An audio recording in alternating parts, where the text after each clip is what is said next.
मेरे भाई আল্লাহ রব্বুল আলামিন আমাদের সুবিধার জন্যে আমাদের শরীরে অনেকগুলো অঙ্গ প্রত্যঙ্গ দান করেছেন।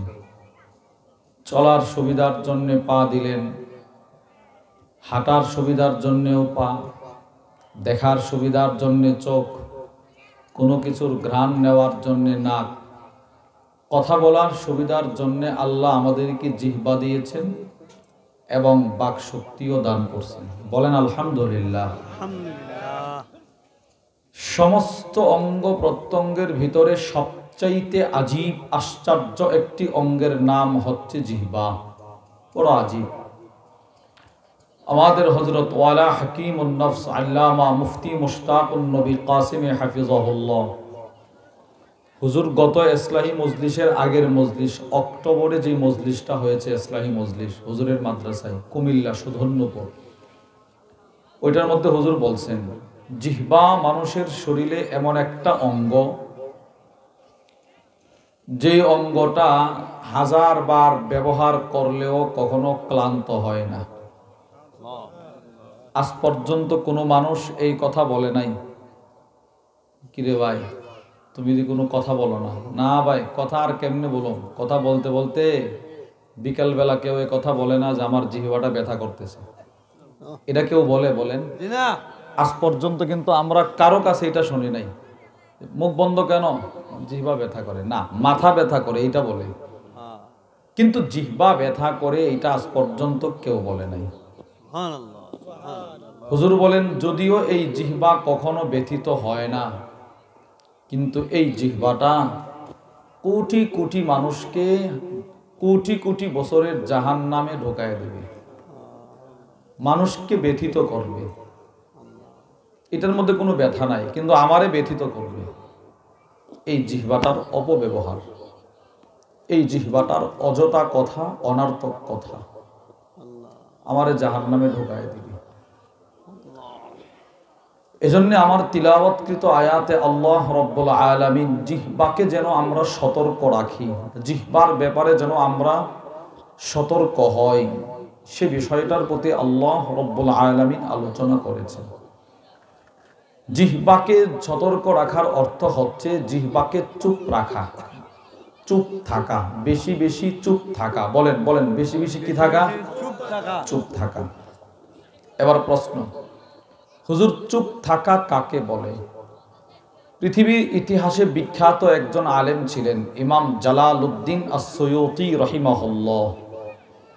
পৃথিবীর ইতিহাসে ইনি এক হাদিসের বিরল কিতাব লিখে গেছেন, যেই কিতাবের লেখার সিস্টেম ছিল রসুলের যত কথা আলিফ দিয়ে শুরু, বা দিয়ে শুরু, তা দিয়ে শুরু, সবগুলো অক্ষরের সিরিয়ালে তিনি নবীজির বিশাল এক হাদিস জমা করে এক কিতাব লিখে গেছেন। সুবহানাল্লাহ।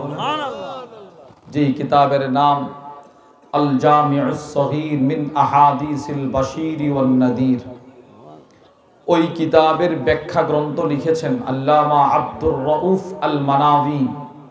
আরেকটা ব্যাখ্যা গ্রন্থ লিখেছেন আল্লামা মুহাম্মদ ইবনে ইসমাঈল আস-সানআনী রাহিমাহুল্লাহ, নাম দিয়েছেন আত-তানভীর। ওই কিতাবের মধ্যে আছে চুপ থাকা কাকে বলে। তিনি বলেন চুপ থাকা কাকে বলে জানো? বলে কাকে? আল ইমসাক আনিল কালাম আল্লাযী লা খায়রা ফীহ। এমন কথা বলা থেকে নিজের জিহ্বাটাকে বিরত রাখা, যেই কথাটা বললে দুনিয়ার কোনো ফায়দা হতো না, আখিরাতেরও কোনো ফায়দা হতো না। ওই সমস্ত কথা বলা থেকে জিহ্বাকে নিয়ন্ত্রণে রাখার নাম হচ্ছে চুপ থাকা। দ্বিতীয় পয়েন্ট, হুজুর শরীয়তে ইসলামের দৃষ্টিতে এই একটা আলোচ্য বিষয় আপনি নিছেন, চুপ থাকা। এটা কোনো আলোচ্য বিষয় হইল, এটার গুরুত্ব কি আছে? উত্তর, যার জবান যত চুপ থাকবে তার ঈমান তত হেফাজতে থাকবে। বলেন তো কি বলছি? জবান যার যত হেফাজত, বলেন জবান যার যত হেফাজত, ঈমান তার তত হেফাজত। as-silsilatul ahadithis sahihah 2841 নম্বর হাদিসের বর্ণনা। وعن أنس بن مالك رضي الله تعالى عنه قال আনাস ইবনে মালিক থেকে বর্ণিত তিনি বলেন ক্বালান নবী সাল্লাল্লাহু আলাইহি ওয়াসাল্লাম আল্লাহর নবী বলেন লা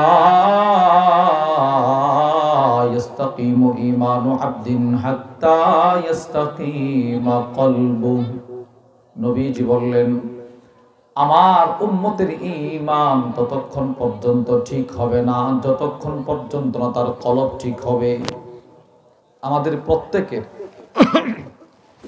এই বাম যে সিনা আছে এটার 3 আঙ্গুল নিচে একটা গোশতের টুকরা আছে, এটার নাম কলব।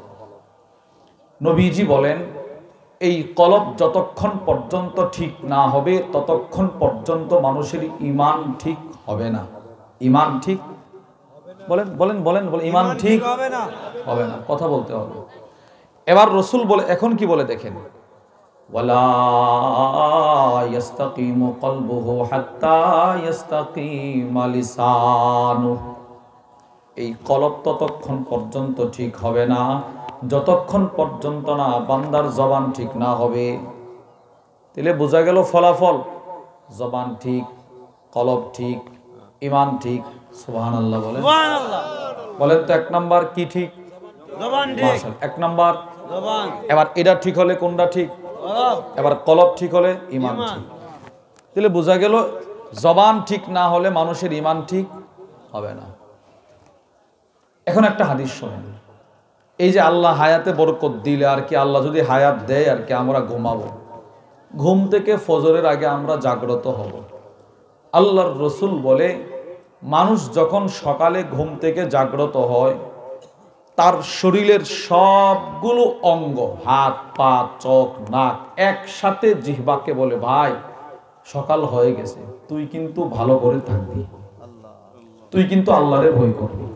সোজা এক কথা, সব আমার জিহ্বারে বলবে এই আল্লাহরে ভয় করবি। তিরমিজি শরীফের হাদিসের বর্ণনা। وعن أبي سعيد الخدري رضي الله تعالى عنه قال أبو سعيد الخدري رضي الله تعالى عنه থেকে বর্ণিত قال النبي صلى الله عليه وسلم আল্লাহর নবী বলেন ইদা أصبح ابن آدم বনি আদম যখন সকাল করে, সকাল আদম সন্তান যখন সকালে ঘুম থেকে জাগ্রত হয় فإن الأعضاء كلها تكفر اللسان فتقول সবগুলো অঙ্গ একসাথে জিহ্বাকে বিনয়ের সাথে বলে ইয়া লিসান, এই জিহ্বা ইত্তাকিল্লাহ, তুমি আল্লাহকে ভয় করো। সুবহানাল্লাহ। আজকে সকালে আমার 2টা চোখ আমার জিহ্বাকে বলছে তুই আজকে আল্লাহরে ভয় করবি। আজকে সকালে আমার 2টা পা আমার জিহ্বাকে বলছে তুমি আজকে আল্লাহরে ভয় করবা। প্রতিদিন আমার বয়স যদি 60 বছর হতো তো 60 বছরের প্রতিটা সকাল এই অঙ্গগুলো আমার জিহ্বারে বলছে তুই আল্লাহরে ভয় কর। আল্লাহ। এজন্য রাসূলুল্লাহ সাল্লাল্লাহু আলাইহি ওয়াসাল্লামের কাছে অনেক সময় গ্রামের সহজ সরল সাহাবারা আসতো। গ্রামের মানুষ কৃষি কাজ করত, নামাজ পড়তো, বাস আলেমও ছিল না, একদম সহজ সরল। নবীর কাছে এসে বলতো ইয়া রাসূলুল্লাহ আমার এমন একটা আমল বলে দিন যে আমলটা আমার জাহান্নাম থেকে বাঁচায় জান্নাতে নিয়ে যাবে। রাসূল বলতেন জাহান্নাম থেকে বাঁচতে চাও, জান্নাতে যাইতে চাও, জিহ্বাটাকে নিয়ন্ত্রণে রাখো, মৃত্যুর পরে সোজা জান্নাতে চলে যাও। এই জিহ্বাটার নিয়ন্ত্রণে। ইমাম বুখারী রাহিমাহুল্লাহর বিখ্যাত হাদিসের কিতাব আল আদাবুল মুফরাদের 69 নম্বর হাদিসের বর্ণনা। وعن البراء بن عازب رضي الله تعالى عنه قال براء بن عازب থেকে বর্ণিত তিনি বলেন جاء أعرابي إلى رسول الله صلى الله عليه وسلم একজন গ্রামের মানুষ নবীজির দরবারে আসলেন, এসে বলতে লাগলো ইয়া রাসূলুল্লাহ, ও আল্লাহর নবী আমাকে এমন একটা আমল বলে দিন যে আমলটা আল্লাহর জান্নাতে ঢোকাবে, জাহান্নাম থেকে বাঁচাবে। নবীজি বললেন আতইমিল জা'i, যদি পারো মানুষকে খাবার খাওয়াইবা। সুবহানাল্লাহ বলেন, সুবহানাল্লাহ। জান্নাতে যাইতে চাও, জি। জাহান্নাম থেকে বাঁচতে চাও? জি। নবীজি বলে যদি জাহান্নাম থেকে বাঁচতে চাও, জান্নাতে যাইতে চাও, সাধ্য অনুপাতে মানুষের খাবার খাওয়াইবে। এবার নবীজি কি বলে দেখেন, ইল্লাম তাস্তাতি, যদি এইটা না করতে পারো, তোমার টাকা পয়সা নাই, মানুষের খাবার খাওয়াইতে পারো না, তাহলে উম্মত তুমি কমসে কম নিজের জিহ্বাটাকে নিয়ন্ত্রণে রাখবা। আমি রাসূল লিখে দিলাম, যেদিন তোমার দুইটা চোখ বন্ধ হয়ে যাবে, কবরে রাখার সাথে সাথে কবর জান্নাতের বাগান। বলেন তো কোনটারে নিয়ন্ত্রণে রাখা? জিহ্বাটারে নিয়ন্ত্রণে রাখা, এই জিহ্বাটারে। কেন শরীয়তে ইসলামে এই জিহ্বাটাকে নিয়ন্ত্রণে রাখার এত গুরুত্ব কেন? আমার 60 বছরের ইবাদত, আমার 30 বছরের ওয়াজ, আমার 30 বছরের মাদ্রাসার পড়ানো, আমার 60 বছরের নামাজ, আমার 60 বছরের তাবলীগ, আমার 60 বছরের ইবাদত, হাসরের ময়দান পর্যন্ত টিকে থাকা নির্ভরশীল এই জিহ্বাটার উপর, এটার উপরে, এই ছোট্ট জিহ্বাটার উপর। সমস্ত ইবাদতের মূল জিহ্বা। বলেন সমস্ত ইবাদতের মূল কি ভাই? জিহ্বা। তিরমিজি শরীফের হাদিসের বর্ণনা, وعن معاذ بن جبل رضي الله تعالى عنه قال, মুআদ ইবনে জাবাল থেকে বর্ণিত, তিনি বলেন, কুনতু মা'আন নবী সাল্লাল্লাহু আলাইহি ওয়াসাল্লাম ফি সাফার, নবীজির সাথে আমি এক সফরে ছিলাম, সফর করতেছি, সফর ফা আসবাহতু ইয়াওমান করিবাম মিনহু ওয়া নাহনু নাসির, সফর করতে করতে করতে করতে আমি নবীজির খুব কাছাকাছি চলে গেলাম।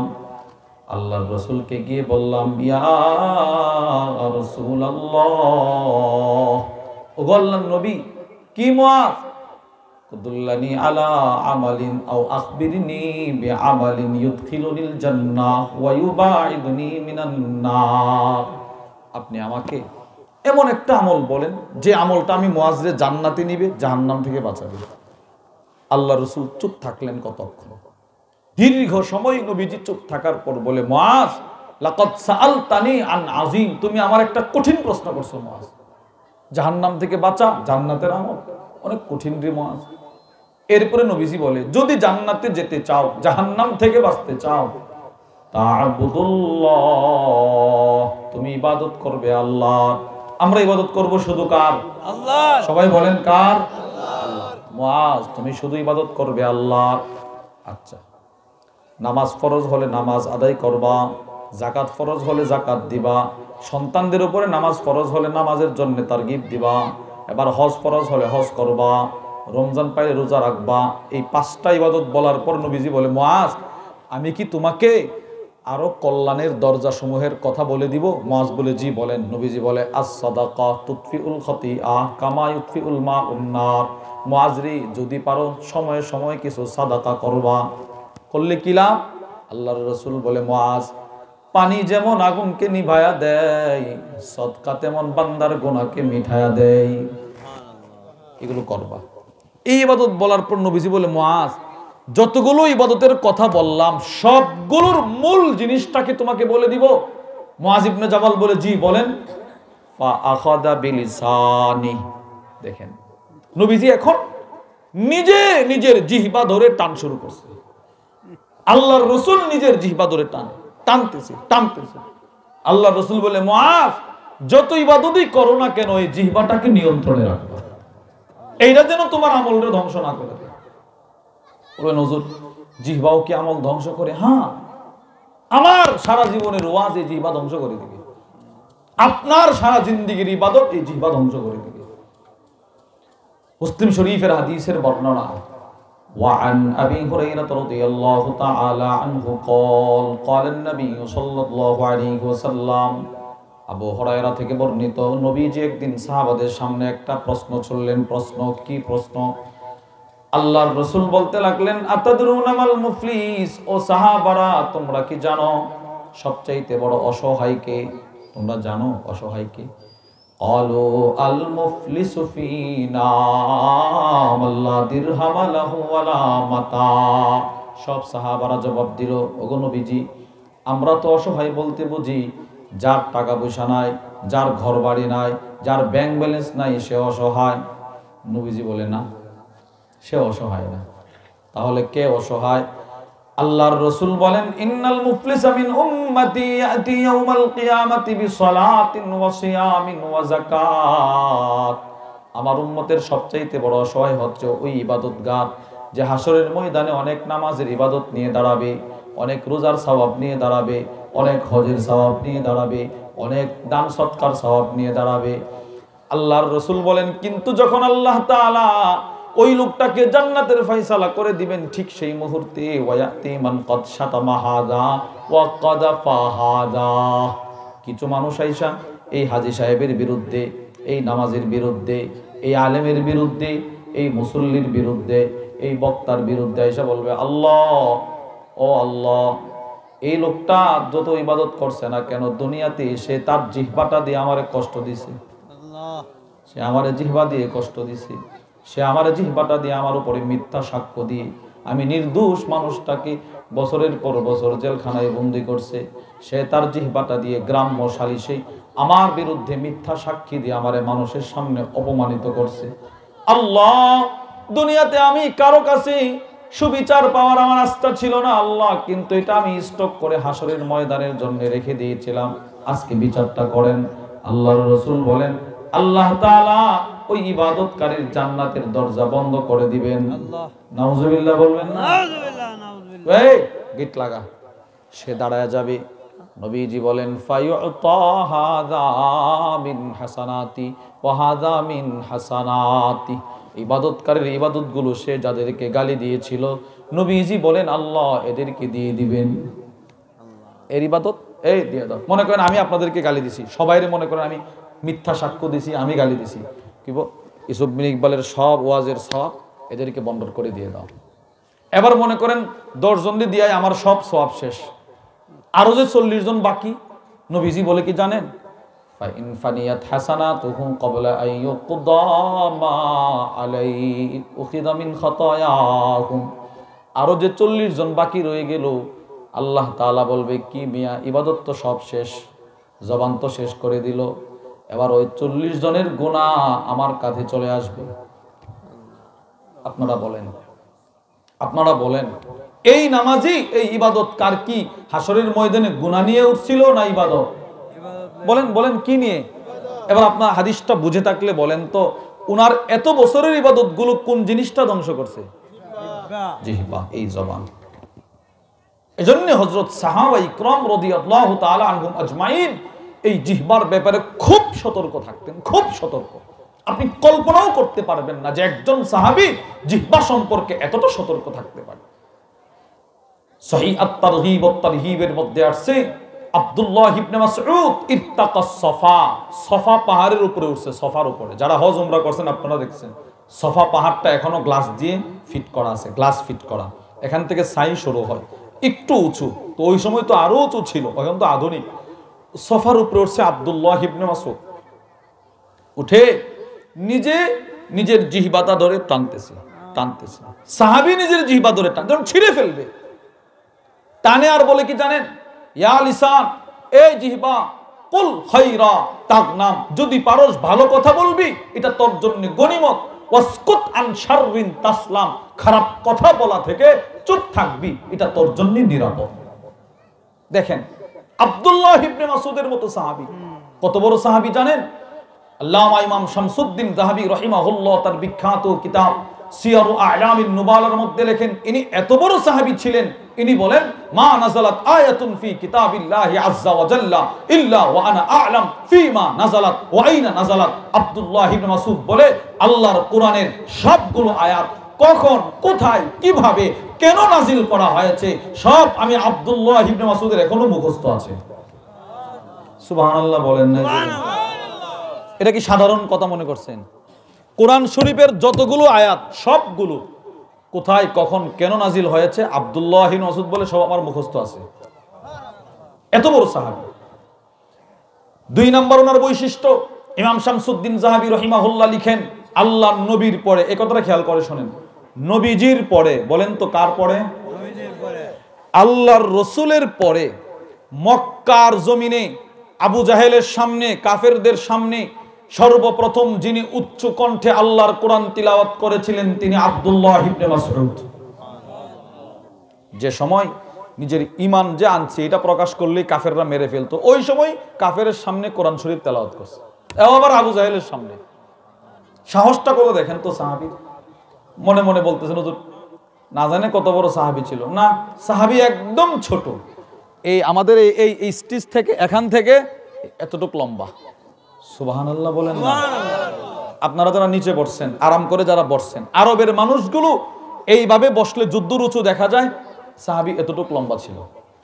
আর এই খাটো মানুষ থাকে না অনেক সময়, খাটো মানুষ এই এতটুক, মনে করেন এখান থেকে এতটুক লম্বা সাহাবী। সুবহানাল্লাহ বলেন। মর্যাদাটা কেমন? ইমাম বুখারী রাহিমাহুল্লাহ তার বিখ্যাত কিতাব আল আদাবুল মুফরাদের 237 নম্বর হাদিসের বর্ণনাই নিয়ে আসছেন।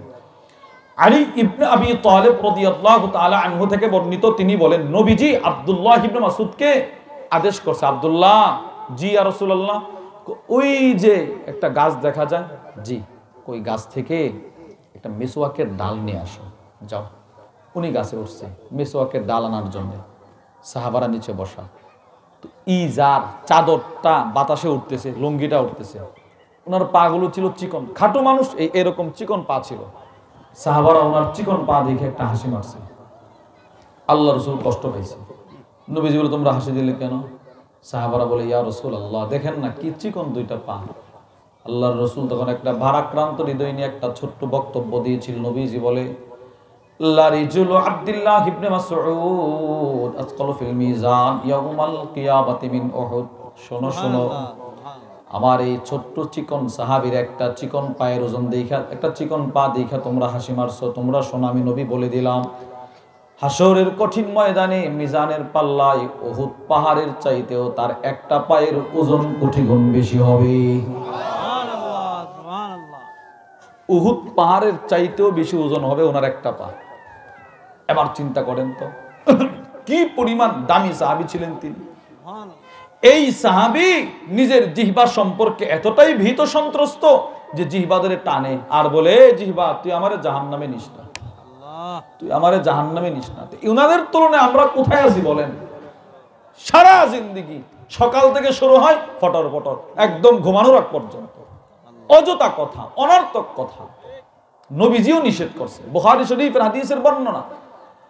وعن أبي هريرة رضي الله تعالى عنه قال قال النبي صلى الله عليه وسلم, আল্লাহর রাসূল বলেন, মান কানা ইউমিনু বিল্লাহি ওয়াল ইয়াউমিল আখির, নবীজি বললেন যে ব্যক্তি আল্লাহকে বিশ্বাস করে, যে ব্যক্তি পরকালকে বিশ্বাস করে, ফালইয়াকুল খায়রা, সে যেন ভালো কথা বলে। সে যেন কি কথা বলে ভাই? ভালো কথা বলে। আপনারা বলেন, সে যেন কি কথা বলে? ভালো কথা বলে, ভালো কথা। আউ লিয়াসমুত, নবীজি বলে হয়তো সে যেন ভালো কথা বলে, অন্যথায় সে যেন চুপ থাকে। এবার আমরা যেন রাসূলকে প্রশ্ন করলাম, ওগো আল্লাহর রাসূল, ভালো কথা কি? নবীজি আমরা প্রশ্ন করলাম, ওগো নবীজি ভালো কথা কি? আল্লাহর রাসূল বলেন, ভালো কথা কি জানো? নবীজি বলেন, লা আন আকুলা সুবহানাল্লাহ ওয়ালহামদুলিল্লাহ লা ইলাহা ইল্লাল্লাহ আল্লাহু আকবার। আল্লাহর রাসূল বলে এই শব্দগুলো আমার কাছে সবচাইতে ভালো কথা। সুবহানাল্লাহ বলেন। নবীজির কাছে সবচেয়ে ভালো কথা কি? সুবহানাল্লাহ বলেন, বলেন, বলেন। আলহামদুলিল্লাহ লা ইলাহা ইল্লাল্লাহ আল্লাহু আকবার। আল্লাহর রাসূল বলে এগুলো আমার কাছে ভালো কথা। সুবহানাল্লাহ। এবার আমরা প্রশ্ন করলাম, ওগো আল্লাহর নবী, এগুলো আপনার কাছে কেমন ভালো কথা, কুদ্দুর ভালো কথা? আল্লাহর রাসূল বলেন, আহাব্বু ইলাইয়া মিম্মা তালাআত আলাইহি শামস। মুসলিম শরীফের হাদিসের বর্ণনা। আল্লাহর রাসূল বলেন, গোটা পৃথিবীর মালিক যদি আমি নবীকে বানিয়ে দেওয়া হয়, ওই পরিমাণ খুশি হব না। একবার সুবহানাল্লাহ বললে যেই পরিমাণ খুশি হব, চিন্তা করেন তো কি পরিমাণ রাসূলের কাছে এই শব্দগুলো ভালো কথা। নবীজি বলে গোটা পৃথিবীর চাইতে একবার সুবহানাল্লাহ বলতে পারা আমার কাছে সবচাইতে ভালো কথা, সবচাইতে আরামদায়ক, শান্তিদায়ক আমার কাছে। রাসূল বলে কেন? নবীর কাছে কেন? আল্লাহর রাসূল আল্লাহু আকবার, এটা হচ্ছে নবীজির একটা স্বাভাবিক বক্তব্য। এই কথাটা খেয়াল করে শুনবেন। নবীজি বললেন একবার সুবহানাল্লাহ বলতে পারা আমার কাছে গোটা পৃথিবীর চাইতে শ্রেষ্ঠ। এই বক্তব্যটা রাসূলের স্বাভাবিক। অনেকগুলো হাদিসে নবীজি এই বক্তব্যটা দিয়েছেন। যেমন 4টা দৃষ্টান্ত আমরা শুনি। 1 নাম্বার এই হাদিস, নবীজি বলেন লাআন আকুলা সুবহানাল্লাহ, আমি একবার সুবহানাল্লাহ বলতে পারা গোটা পৃথিবীর চাইতে শ্রেষ্ঠ। সুবহানাল্লাহ বলেন। 2 নাম্বার দৃষ্টান্ত মুসলিম শরীফের হাদিস, আল্লাহর রাসূল বলেন রাকাআতাল ফাজরি খায়রুম মিনাদ দুনিয়া জামিআ, শোনো ফজরের পূর্বের 2 রাকাত সুন্নতের দাম আমি নবীজির কাছে গোটা পৃথিবীর চাইতে শ্রেষ্ঠ। 3 নাম্বার রাসূল বলেন, 3 নাম্বার আল্লাহর রাস্তায় এক সকাল এক বিকেল একটু সময় খরচ করা আমি রাসূলের কাছে গোটা পৃথিবীর চাইতে শ্রেষ্ঠ। 4 নাম্বার দৃষ্টান্ত ইমাম বদরুদ্দিন আল আইনি রাহিমাহুল্লাহ তার বিখ্যাত বুখারীর শরহ উমদাতুল কারির মধ্যে নিয়ে আসছেন।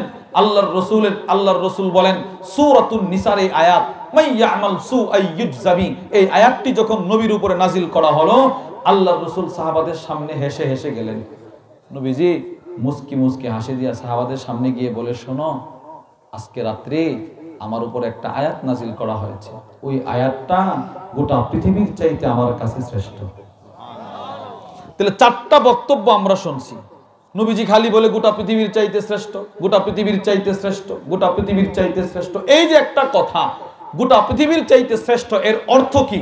আল্লামা মুহাম্মদ ইবনে সালেহ আল উসাইমিন রাহিমাহুল্লাহ তার বিখ্যাত কিতাব আশ-শারহুল মুমতি' আলা যাদিল মুস্তাকনি, ওই কিতাবের মধ্যে লেখেন পৃথিবীর আদ-দুনিয়া মুনযু খুলিকাত ইলা কিয়ামিস সাআ মিন কুল্লি যাখারিফ, পৃথিবীর শুরু থেকে কিয়ামত পর্যন্ত যত স্বর্ণরূপা উৎপাদন হয়েছিল হচ্ছে হবে, যত মুনিমুক্তা উৎপাদন হয়েছিল হচ্ছে হবে, সবগুলো যদি মিজানের এক পাল্লায় রাখা হয়, 7 আকাশ মিজানের এক পাল্লায়, 7 জমিন মিজানের এক পাল্লায়, অপর পাল্লায় যদি একবার সুবহানাল্লাহটা রেখে দেওয়া হয়, রাসূল কেমন যেন বলতে চাচ্ছেন সুবহানাল্লাহর পাল্লার ওজন বেশি হবে। এবার বলেন তো সুবহানাল্লাহ কতটা দামি কথা। তিরমিজি শরীফের হাদিসের বর্ণনা কি পরিমাণ দামি দেখেন। وعن عبد الله بن عمر رضي الله تعالى عنهما قال, عبد الله بن عمر বলেন قال النبي صلى الله عليه وسلم, আল্লাহর রাসূল বলেন মা আলাল আরদি আহাদুন ইয়াকুল, জমিনের উপরে কেউ যদি একবার বলে, একবার সুবহানাল্লাহ বলেন, বলেন সুবহানাল্লাহ আলহামদুলিল্লাহ লা ইলাহা ইল্লাল্লাহ আল্লাহু আকবার, আল্লাহর রাসূল বলেন এই কালিমা যদি আমার কোন উম্মত একবার বলে, একবার তার অতীত জীবনের গুনাহ আল্লাহ ক্ষমা করে দিবেন। সুবহানাল্লাহ। আর আমি নবীরে প্রশ্ন করলাম, ওগো আল্লাহর রাসূল আমার গুনাহ যদি সমুদ্রের ফেনা পরিমাণও হয়, নবীজি বলে তোমার গুনাহ যদি সমুদ্রের ফেনা পরিমাণও হয় মাপ। চিন্তা করেন তো এই হাদিসের তরজমায় ব্যাখ্যায় আমাদের হযরত ওয়ালা হাকিমুন নফস আল্লামা মুফতি মুশতাকুন নবী কাসিম হাফিজুল্লাহ হুজুরের একজন উস্তাদ আছে এখনো জীবিত, টুমচর আলিয়া মাদ্রাসার প্রধান আল্লামা হারুন আল মাদানী হাফিজাহুল্লাহ, হুজুরের সবচেয়ে প্রিয় উস্তাদ। হুজুরের উস্তাদ বলেন যদি হাদিস দ্বারা উদ্দেশ্য হয় সগীরা গুনাহ, তাহলে একবার কোনো মানুষ যখন বলবে সুবহানাল্লাহ তখন তার সমুদ্রের ফেনা পরিমাণ সগীরা গুনাহ আল্লাহ মাফ করে দিবে। সে যখন আবার বলবে, আবার সমুদ্রের ফেনা পরিমাণ সগীরা গুনাহ মাফ, আবার বলবে, আবার মাফ। এবার এক পর্যায়ে যখন তার সগীরা গুনাহগুলো সব শেষ হয়ে যাবে, এরপরে যখন বান্দা সুবহানাল্লাহ বলবে, আল্লাহ তার কবিরা গুনাহ মাফ করতে শুরু করবে। সুবহানাল্লাহ, সুবহানাল্লাহ। কি ভাই বলেন তো এই শব্দগুলো দামি কিনা বলেন, বলেন। দামি, দামি। এবার এই গুনাহ মাফ হওয়ার দৃষ্টান্তটা কেমন নবীজি এটাও দিয়েছেন, তিরমিজির হাদিসের বর্ণনা। وعن أنس بن مالك رضي الله تعالى عنه قال, আনাস ইবনে মালিক রাদিয়াল্লাহু তাআলা আনহু থেকে বর্ণিত তিনি বলেন আন্না রাসূলুল্লাহ সাল্লাল্লাহু আলাইহি ওয়াসাল্লাম মাররা বিশাজারাতিন ইয়াবিসাতিল ওয়ারাক, নবীজি একটা শুকনো পাতা বিশিষ্ট গাছের পাশ দিয়ে হেঁটে যায়, গাছের পাতাগুলো একদম শুকনা, এই গাছের পাশ দিয়ে রাসূল হাঁটা যায়। ফাদরাবাহা বিআসা, নবীজির হাতে একটা লাঠি ছিল, লাঠি আল্লাহর রাসূল লাঠিটা দিয়ে গাছে একটা আঘাত করলেন, ফাতানা সারাল ওয়ারাক, আঘাত করার সাথে সাথে গাছের পাতাগুলো ঝরে পড়ে গেল। এবার আল্লাহর রাসূল বলে আনাস শোনো, আমার কোন উম্মত যদি একবার দিল থেকে বলতে পারে সুবহানাল্লাহ আলহামদুলিল্লাহ লা ইলাহা ইল্লাল্লাহ আল্লাহু আকবার। সবাই পড়েন সুবহানাল্লাহ আলহামদুলিল্লাহ লা ইলাহা ইল্লাল্লাহ আল্লাহু আকবার। আল্লাহর রাসূল বলেন, আমার কোন উম্মত যদি দিল থেকে ইয়াকিনের সাথে এই শব্দগুলো বলতে পারে, গাছের পাতাগুলোর মতো তার গুনাহগুলো ঝরে যাবে, গুনাহগুলো ঝরে যাবে। আর সবচাইতে আশ্চর্যের বিষয় যেটা, সেটা হচ্ছে এই যে আমরা কয়েক মর্তবা সুবহানাল্লাহ বললাম, আলহামদুলিল্লাহ বললাম, আমাদের এই তাসবিহগুলো সুবহানাল্লাহ এখন কোথায় আছে জানেন? আল্লাহর রাসূল বলে, তোমাদের সুবহানাল্লাহ আলহামদুলিল্লাহ এই মুহূর্তে আরশের চতুর্পাশে এইভাবে ডানা ঝাপটিয়ে উঠতেছে, এইভাবে উঠতেছে। ইবনে মাজার হাদিস। وعن النعمان بن بشير رضي الله تعالى عنهما قال, হযরত নু'মান ইবনে বাশীর রাদিয়াল্লাহু তাআলা আনহুমা থেকে বর্ণিত, তিনি বলেন, قال النبي صلى الله عليه وسلم, আল্লাহর রাসূল বলেন, ইন্না মিম্মা তাযকুরুনা মিন জালালিল্লাহি আত-তাসবিহ ওয়াত তাহলিল ওয়াত তাকবীর। আল্লাহর রাসূল বলেন, আমার কোন উম্মত যখন এই তাসবিহগুলো পড়বে, সুবহানাল্লাহ আলহামদুলিল্লাহ লা ইলাহা ইল্লাল্লাহ আল্লাহু আকবার, পড়েন না, পড়েন সুবহানাল্লাহ আলহামদুলিল্লাহ লা ইলাহা ইল্লাল্লাহ আল্লাহু আকবার। আল্লাহর নবী বলেন, এই শব্দগুলো পড়ার সাথে সাথে ইয়ানআতিফনা হাওলাল আরশ, তার সুবহানাল্লাহটা দৌড় দিয়া আরশের চতুর্পাশে উঠতে থাকে। সুবহানাল্লাহ। শুধু কি উড়ে? বলেন না, আর কি করে? লাহুন্না দাবিউন কাদাবিকিন্নাহ, আল্লাহ তাআলা ওই সুবহানাল্লাহর ভিতরে একটা মৌমাছির কণ্ঠ দিয়ে দেন। সুবহানাল্লাহ, মৌমাছির কণ্ঠ দিয়ে সুবহানাল্লাহটা আরশের চতুর্পাশে আপনার নামটা নিয়ে প্রশংসা করতে থাকে। এখন যারা বলছেন সবার নামের মিছিল আরশের চতুর্পাশে শুরু হয়ে গেছে, আপনার প্রশংসা করতেছে, প্রশংসা। যদি আমরা বুঝতাম কোথায় আমাদের প্রশংসাটা হচ্ছে, যদি কখনো বুঝতাম কি পরিমাণ ফেরেশতার সামনে যে আপনার প্রশংসা হচ্ছে, আপনার কল্পনার ভিতরে নাই। আরশের চতুর্পাশে যে কি পরিমাণ ফেরেশতা আছে, এটা আল্লাহ ছাড়া আর কেউ বলতে পারে না। একটু শুধু আপনাদেরকে আন্দাজ করার জন্য একটু শোনাই। পুরো নাসিরনগরের মানুষ না, পুরো ব্রাহ্মণবাড়িয়া ধরো না, পুরো বাংলাদেশের মানুষ না, পৃথিবীর যত মানুষ শুরু থেকে কিয়ামত পর্যন্ত আসবে, সকলকে যদি আল্লাহ তাআলা নূহ আলাইহিস সালামের ৯৫০ বছরের হায়াত দান করেন, সবাই ৯৫০ বছর যদি খাতা কলম নিয়ে কম্পিউটারে কোটি কোটি কোটি কোটি কোটি কোটি কোটি কোটি লিখতে থাকি, ৯৫০ বছর সবাই যদি কোটি কোটি লিখি, ৯৫০ বছর শেষ, এবার সবার কোটি কোটি এক জায়গায় করলে সংখ্যাটা কেমন হবে বলেন? কি পরিমাণ হবে বলেন তো? এটা তো আমাদের ব্রেইনে কল্পনা করা অসম্ভব, কিন্তু আল্লাহ তাআলার ইলমে একটা না একটা সংখ্যা হবে কিনা বলেন? যে সংখ্যাটা হবে এর চাইতে কোটি কোটি গুণ বেশি ফেরেশতা আছে শুধু আরশের চতুর্পাশে। সুবহানাল্লাহ। ২৪ নম্বর পারার ৬ নম্বর পৃষ্ঠায় একটা সূরা আছে, সূরাতুল গাফির, যার অপর নাম সূরাতুল মুমিন। ওই সূরার মধ্যে একটা আয়াত আছে, বিসমিল্লাহির রহমানির রহিম, আল্লাযীনা ইয়াহমিলুনাল আরশ, আল্লাহ রাব্বুল আলামিন বলেন, যারা আরশ বহন করে আছে, ওয়া মান হাওলাহু, আরশের চতুর্পাশে যারা আছে, আরশের চতুর্পাশে কারা? এই আয়াতের ব্যাখ্যায় তাফসীর ইবনে কাসির, কুরতুবী, রুহুল বায়ানের মধ্যে এসেছে এই পরিমাণ ফেরেশতা। সুবহানাল্লাহ বলেন। আচ্ছা, এবার এই সমস্ত ফেরেশতাদের ডিউটি কি, কাজটা কি, কাজটা কি, কি ডিউটি এটা বলতেছে। আল্লাহ বলে, ইউসাব্বিহুন বিহামদি রাব্বিহিম, এদের ডিউটি হচ্ছে এরা আরশের চতুর্পাশে সুবহানাল্লাহ সুবহানাল্লাহ সুবহানাল্লাহ সুবহানাল্লাহ সুবহানাল্লাহ, এই তাসবিহগুলো হরদম প্রতি সেকেন্ডে সেকেন্ডে তাসবিহগুলো পড়তেছেন। সুবহানাল্লাহ। এবার আপনি বলেন, এত ফেরেশতা যখন একসাথে একবার সুবহানাল্লাহ বলে, আওয়াজটা কেমন হয়? সুবহানাল্লাহ। একটু চিন্তা করেন আওয়াজটা কেমন হয়। আমাদের হযরত ওয়ালা হাকিমুন নফস আল্লামা মুফতি মুশতাক নবী কাসিম হাফিজাহুল্লাহ বলেন, এতগুলো ফেরেশতা যখন একসাথে সুবহানাল্লাহ বলে আওয়াজটা যদ্দূর হয়, এর চাইতে বেশি কঠিন বিকট শব্দ হয় একজন মুমিনের সুবহানাল্লাহর আওয়াজ। সুবহানাল্লাহ, সুবহানাল্লাহ। কেন এত ফেরেশতার উপরে কেন যায়, কিভাবে এত বড় হয়? হুজুর বলেন, ফেরেশতাদেরকে আল্লাহ সৃষ্টি করছেন, ডিউটি দিয়ে রাখছেন এগুলো বলার জন্য। এরা বলতে থাকে কিন্তু এদের এটা মজা নাই, মজা আল্লাহ এদের ভিতরে দেয় নাই, এদেরকে ডিউটি দিয়ে রাখছে শুধু বলতে থাকো। হ্যাঁ, মজা পাইলেও তুমি বলবা, মজা না পাইলেও বলবা, বলতে থাকো। কিন্তু মানুষকে আল্লাহ বানাইছেন আল্লাহরে ভালোবাসা বলার জন্য। যখন কোনো মানুষ সুবহানাল্লাহ বলে তখন আল্লাহ ওই ফেরেশতাদেরকে বলে, তোরা থাম, তোরা চুপ থাক, আমার মহব্বতের বান্দার হাদিয়া আমার কাছে চলে আসছে। সুবহানাল্লাহ, সুবহানাল্লাহ। চিন্তা করেন, এই সুবহানাল্লাহ আরো আজিমের চতুর্পাশে ঘুরতেছে। পড়ব তো ইনশাআল্লাহ।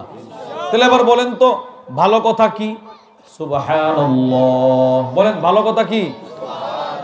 আলহামদুলিল্লাহ, লা ইলাহা ইল্লাল্লাহ, আল্লাহু আকবার। সবাই পড়েন সুবহানাল্লাহ, আলহামদুলিল্লাহ, লা ইলাহা ইল্লাল্লাহ, আল্লাহু আকবার। পড়ব তো ইনশাআল্লাহ। আর কখন পড়বেন?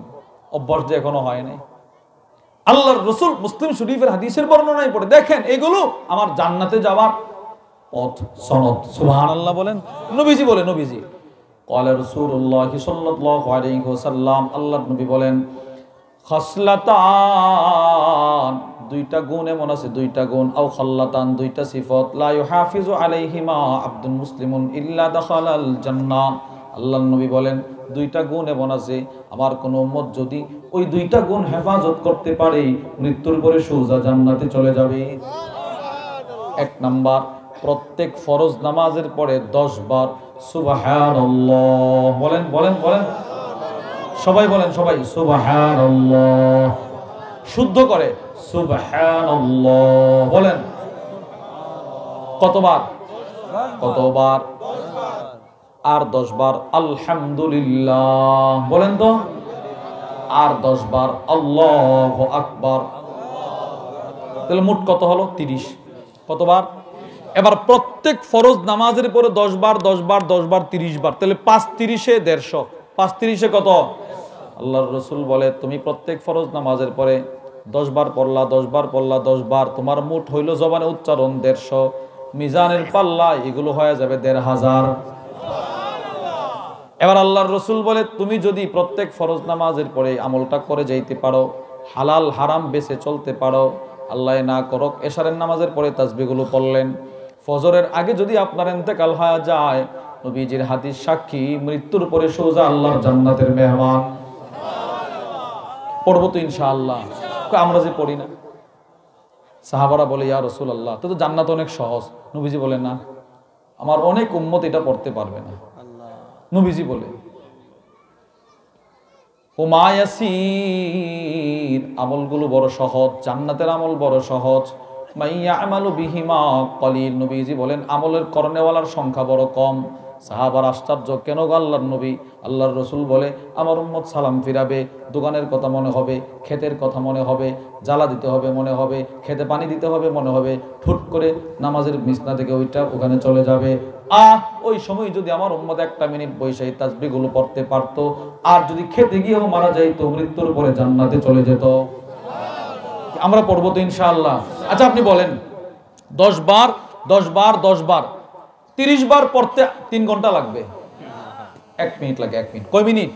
দেখেন, এখন হচ্ছে 8টা 37 মিনিট। আমরা একটু দেখি তো আমাদের কতটুকু সময় লাগে। বিসমিল্লাহ। প্রথম 10 বার সুবহানাল্লাহ, সুবহানাল্লাহ, সুবহানাল্লাহ, সুবহানাল্লাহ। সবাই পড়েন সুবহানাল্লাহ, সুবহানাল্লাহ, সুবহানাল্লাহ, সুবহানাল্লাহ, সুবহানাল্লাহ, সুবহানাল্লাহ, সুবহানাল্লাহ, আলহামদুলিল্লাহ, আলহামদুলিল্লাহ, আলহামদুলিল্লাহ, আলহামদুলিল্লাহ, আলহামদুলিল্লাহ, আলহামদুলিল্লাহ, আলহামদুলিল্লাহ, আলহামদুলিল্লাহ আলহামদুলিল্লাহ আলহামদুলিল্লাহ আল্লাহু আকবার আল্লাহু আকবার আল্লাহু আকবার আল্লাহু আকবার আল্লাহু আকবার আল্লাহু আকবার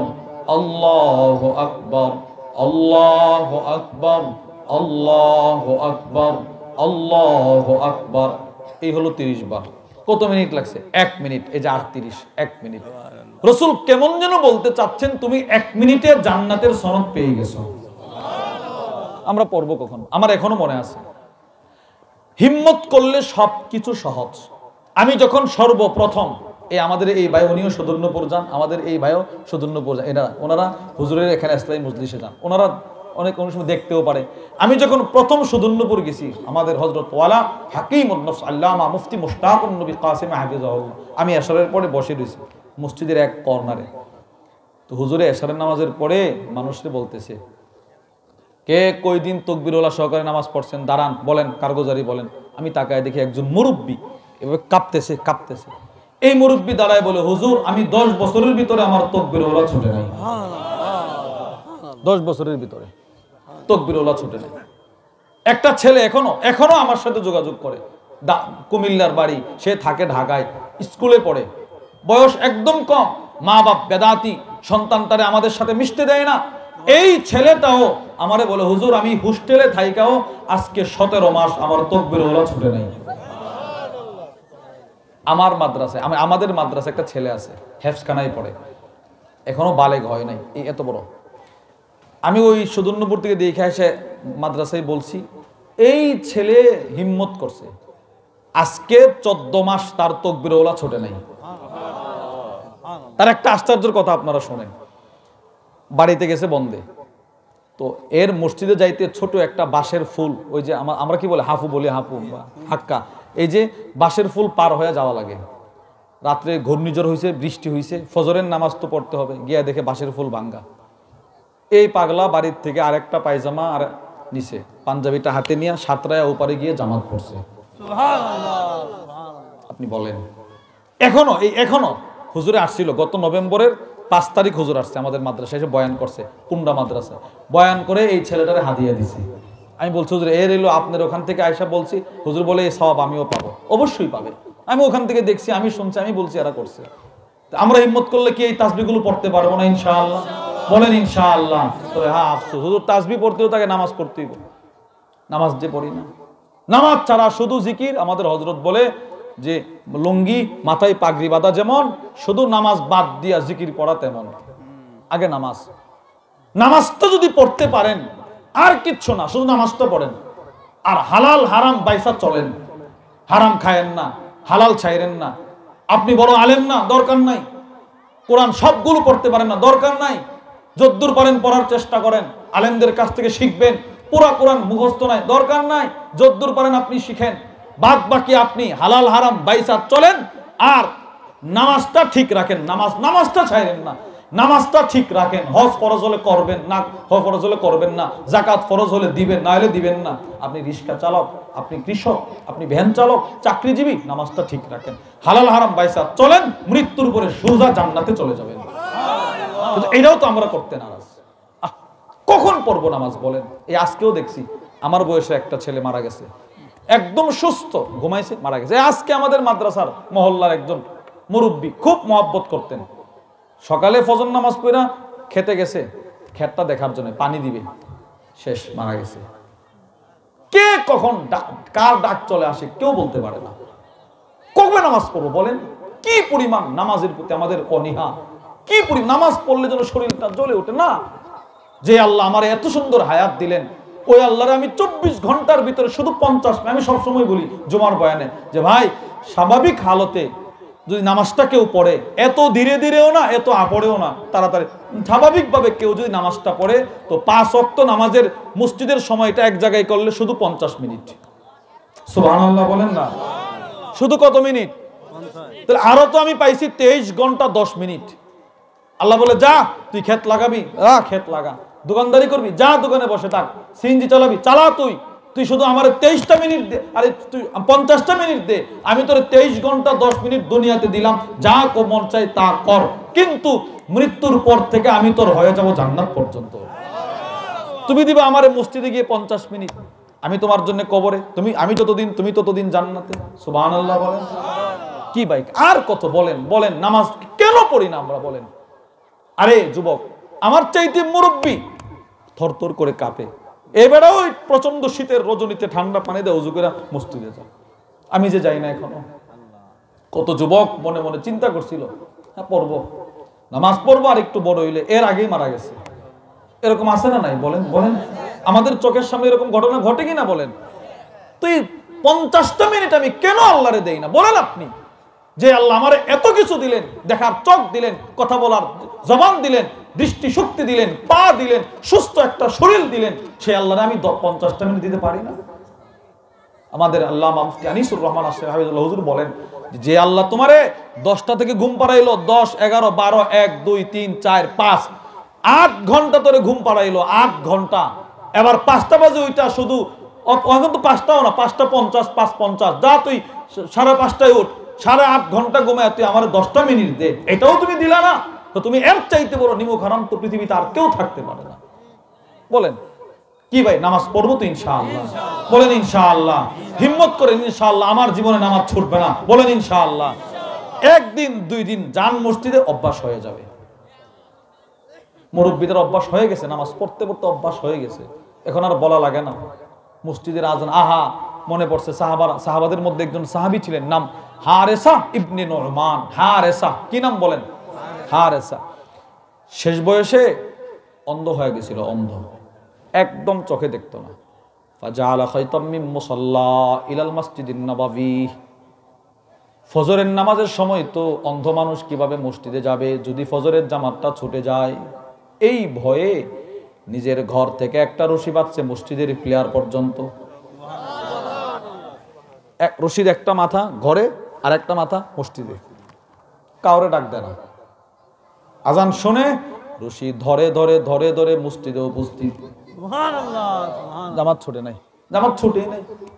আল্লাহর রাসূল পর্যন্ত নিজের সন্তানদেরকে নামাজের প্রতি দেখেন কি গুরুত্ব নবীজি দিয়েছে। তিরমিজি শরীফের 3206 নম্বর হাদিসের বর্ণনা, আনাস ইবনে মালিক বলেন, আন্না রাসূলুল্লাহ সাল্লাল্লাহু আলাইহি ওয়াসাল্লাম কানা ইয়ামুরু বিবাবি ফাতিমা। রাসূলুল্লাহ সাল্লাল্লাহু আলাইহি সাল্লাম ফাতিমা রাদিয়াল্লাহু তাআলার ঘরের পাশ দিয়া 6টা আশহুর, 6টা মাস এমন ভাবে যাতায়াত করছে। ফজরের সময় নবী যাইতেন ফাতেমার ঘরে, এবার টোকা দিয়ে বলতেন, ফাতেমা ফজরের সময় হয়ে গেছে। যোহরের সময় যাইতেন, ফাতেমা যোহরের সময় চলে যাচ্ছে। আসরের সময় যাইতেন, ফাতেমা আসরের সময় হয়ে গেছে। আমি তো আমার ছেলেরে কখনো ডাক দেই না, আল্লাহর কসম কেন ডাক দিলাম না, এটার কারণে আমার আল্লাহ জবাবদিহিতা করতে হবে। আল্লাহ বলবে, তুই কেন তোর সন্তানরে ডাক দিলি না, কেন তুই ডাক দিলি না? সন্তানরে তো বিচার করবে, আগে আমারে করবে। এই জন্য নামাজি হওয়া, বলেন ইনশাআল্লাহ। নামাজ পড়বো তো ইনশাআল্লাহ। কে কে হিম্মত করতে পারে, হুজুর ইনশাআল্লাহ জীবনে যা করছি আর নামাজ ছাড়বো না, বলেন ইনশাআল্লাহ। আল্লাহ আমাদের সকলকে তৌফিক দান করেন, বলেন আমিন।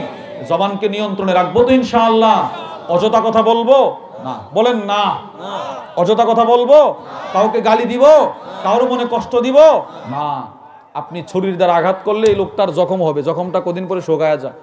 কথার দ্বারা যদি কাউরে আঘাত করেন, মৃত্যু পর্যন্ত সে আপনারে মনে রাখবে না। দোস্ত তুমি আমার এই কথাটা বলছিলা, তোমার কথাটা আমার কলেজেই লাগছিল দোস্ত। এই জন্যে নিজের সন্তানকে নামাজি বানানো, জবান হেফাজতের নিয়ন্ত্রণের গুরুত্ব নিজের ভিতরেও রাখা, অপরকে দেওয়া।